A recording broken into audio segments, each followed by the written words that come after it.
Leonardo ಡಾ Vinci ಇಟಲಿಯ ಒಬ್ಬ ಸುಪ್ರಸಿದ್ಧ ಕಲಾಕಾರನಾಗಿದ್ದ. ಒಮ್ಮೆ ಅವನು ಒಂದು ಹಳ್ಳಿಗೆ ಹೋಗ್ಬೇಕಾಗಿ ಬಂತು. ಅವನಿಗೆ ತುಂಬಾ ಬಾಯಾರಿಕೆ ಆಯ್ತು. ಎಲ್ಲಾದ್ರೂ ನೀರ್ ಸಿಗ್ಬೋದು ಅಂತ ಅತ್ತ ಇತ್ತ ನೋಡ್ದ. ಆಗ ಸ್ವಲ್ಪ ದೂರದಲ್ಲಿ ಅವನಿಗೊಂದು ಸಣ್ಣ ಗುಡಿಸಲು ಕಾಣಿಸ್ತು. ಅಲ್ಲಿ ನೀರ್ ಸಿಗಬಹುದೇನೋ ಅಂತ ಅದರ ಹತ್ರ ಹೋದ. ಗುಡಿಸಲಿನ ಹೊರಗಡೆ ಒಂದು ಪಂಜರ ತೂಗು ಹಾಕಲಾಗಿತ್ತು. ಆ ಪಂಜರದಲ್ಲಿ ಒಂದು ಸುಂದರವಾದ ಪಕ್ಷಿ ಇತ್ತು. ಅದು ಪಂಜರದಿಂದ ಹೊರಗ್ ಬರೋಕೆ ಚಡಪಡಿಸ್ತಾ ಇತ್ತು. ಹೊರಗೆ ಬರೋಕೆ ಸಾಧ್ಯ ಆಗದಿರೋದ್ರಿಂದ ಅದು ಜೋರಾಗಿ ಅರಚುತ್ತಿತ್ತು. ಪಕ್ಷಿಯ ದಯನೀಯ ಸ್ಥಿತಿಯನ್ನು ಕಂಡು ಡಾ ವಿಂಚಿಯ ಮನಸ್ಸು ಕರಗಿತ್ತು. ಪಕ್ಷಿಯ ಚಿಂತೆಯಲ್ಲಿ ಅವನು ಬಾಯಾರಿಕೆಯನ್ನು ಸಹ ಮರ್ತೋದ.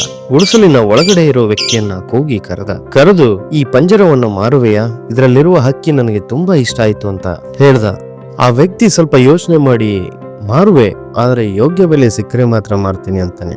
ಹಾಗಾದ್ರೆ ಹೇಳು, ಎಷ್ಟು ಬೆಲೆ ಕೊಡ್ಬೇಕು ಇದಕ್ಕೆ ಅಂತ ಡಾ ವಿಂಚಿ ಕೇಳಿದಾಗ, ನೀವೆಷ್ಟು ಕೊಡಬಲ್ಲಿರಿ ಅಂತ ಅವನು ತಿರುಗಿಸಿ ಕ್ವಶನ್ ಮಾಡ್ತಾನೆ. ಅದಕ್ಕೆ ಡಾ ವಿಂಚಿ, ವಸ್ತು ನಿನ್ನದು, ನೀನ್ ಹೇಳು ಎಷ್ಟು ಕೊಡ್ಬೇಕು ಅಂತ ಅಂತಾರೆ. ಅದಕ್ಕೆ ಆ ವ್ಯಕ್ತಿ 75 ಲೀರಾ ಕೊಡುವಿರಾ ಅಂತಾರೆ. ಡಾ ವಿಂಚಿ ಹೆಚ್ಚು ಚೌಕಾಸಿ ಮಾಡದೆ 75 ಲೀರಾ ತೆಗೆದು ಅವನ್ ಕೈ ಕೊಡ್ತಾರೆ. ಆಗ ಆ ವ್ಯಕ್ತಿ ಕೂಡ ಪಂಜರವನ್ನು ಕೊಟ್ಟಾಗ ಡಾ ವಿಂಚಿ ಇಮಿಡಿಯೇಟ್ ಆಗಿ ಅದರ ಡೋರ್ ಓಪನ್ ಮಾಡಿ ಆ ಪಕ್ಷಿನ ಹಾರೋದಕ್ಕೆ ಬಿಡ್ತಾರೆ. ಆಹಾ, ಆ ಪಕ್ಷಿಗೆ ಎಲ್ಲಿಲ್ಲದ ಖುಷಿ, ಎಲ್ಲಿಲ್ಲದ ಸಂತೋಷ ಆಕಾಶದಲ್ಲಿ ಸ್ವಚ್ಛಂದವಾಗಿ ಹಾರಾಡುತ್ತಾ ಖುಷಿ ಪಡತೊಡಗುತ್ತೆ. ಇದರಿಂದ ಆ ವ್ಯಕ್ತಿ ಕೋಪಗೊಳ್ಳುತ್ತಾ, ಇದೇನ್ ಮಾಡಿದ್ರಿ ನೀವು, ಇದನ್ನ ಸಿಟಿಗೆ ತಗೊಂಡೋಗಿ ಮಾರಿದ್ರೆ ತುಂಬಾ ದುಡ್ಡು ಬರ್ತಾ ಇತ್ತಲ್ಲ ಅಂತ ಕೇಳ್ತಾನೆ. ಅದಕ್ಕೆ ಡಾ ವಿಂಚಿ ಎಷ್ಟು ಚಂದದ ಆನ್ಸರ್ ಕೊಡ್ತಾರೆ ಅಂದ್ರೆ, ನೋಡು, ನಾನು ಆ ಪಕ್ಷಿಯನ್ನ ಪಂಜರದಿಂದ ಹೊರಗೆ ಬಿಟ್ಟಿದ್ರಿಂದ ಅದು ಎಷ್ಟೊಂದು ಸಂತೋಷವಾಗಿದೆ. ಅದು ಹೋಗಿ ತನ್ನ ಬಂಧು ಬಾಂಧವರನ್ನ ಸೇರ್ಕೊಳ್ತೆ, ಉಪವನದಲ್ಲಿ ತನ್ನ ಗೆಳೆಯರೊಂದಿಗೆ ಸ್ವಚ್ಛಂದವಾಗಿ ವಿಹರಿಸುತ್ತೆ, ಮರದ ಮೇಲೆ ಕುಳಿತು ಚಿಲಿಪಿಲಿಗುಟ್ಟುತ್ತೆ. ಇಲ್ಲಿ ಅದು ಕೂಗ್ಕೊಳ್ತಾ ಇತ್ತು, ಚಿಡಪಡಿಸ್ತಾ ಇತ್ತು, ಹಾಗೆ